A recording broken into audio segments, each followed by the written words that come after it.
औरतों और मर्दों में एग्स और स्पर्म यानी कि अंडों और जरासीम को महफूज करने का रुझान बढ़ता जा रहा है और ये क्रायो प्रिजर्वेशन से ही मुमकिन हुआ है। क्रायो प्रिजर्वेशन एक ऐसी टेक्निक है जिसके अंदर हम लिक्विड नाइट्रोजन का इस्तेमाल करते हैं। याद रहे कि लिक्विड नाइट्रोजन का जो बॉइलिंग पॉइंट है वो -196 डिग्री है, यानी कि ये इतना कम दर्जा हरारत है कि अगर हमारे जिस्म का कोई भी पार्ट इसके कॉन्टैक्ट में आएगा तो वो फौरन से जम के डैमेज हो जाएगा।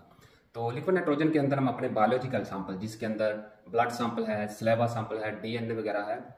और उसके बाद हम अपने एग्स और स्पर्म्स को एक लंबे अरसे के लिए महफूज कर सकते हैं और वक्त आने पर हम इनको इस्तेमाल कर सकते हैं। वीडियो में हम बात करेंगे कि अंडों और स्पर्म्स को महफूज करने की जरूरत पेश क्यों आई है। दरअसल खवातीन की पैदाइश के वक्त उनकी ओवरीज या पैजादानी के अंदर 1 से 2 मिलियन एग्स यानी कि 10 से 20 लाख अंडे होते हैं और बलोगत तक पहुंचते पहुंचते इनकी तादाद 3 लाख तक रह जाती है और हर माहवारी के दौरान 1000 से ज्यादा अंडे ज़ाया हो जाते हैं और इनमें से एक अंडा ही मच्योर होकर फर्टिलाइजेशन के लिए तैयार होता है। खवातीन जैसे ही 25 या 30 साल की उम्र को पहुंचती हैं तो इन अंडों की तादाद इतनी कम हो जाती है कि 25,000 तक आ जाती है और इनका मयार भी कम हो जाता है।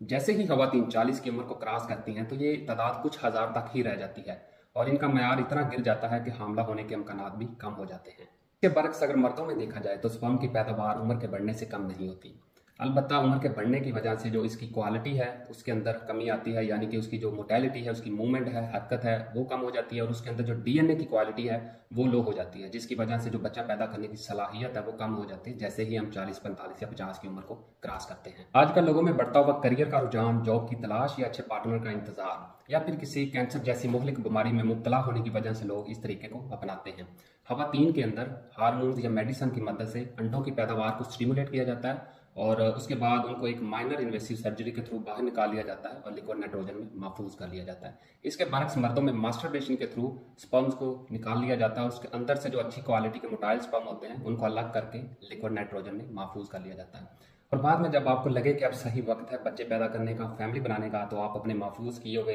अंडे और स्पर्म्स को IVF या IUI टेक्नोलॉजी को इस्तेमाल करते हुए पैदा कर सकते हैं। किसी नेक्स्ट वीडियो में हम IVF और IUI टेक्नोलॉजी को डिस्कस करेंगे। तो आज के लिए इतना ही।